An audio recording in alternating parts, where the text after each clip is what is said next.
Hello everyone, welcome to the very last episode of Goodness Kitchen with Chef T. That feels really emotional.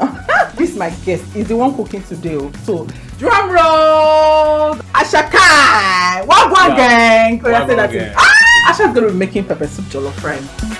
They're the one cooking. I'm just here. You chose, this is abuse. You just took everything from me.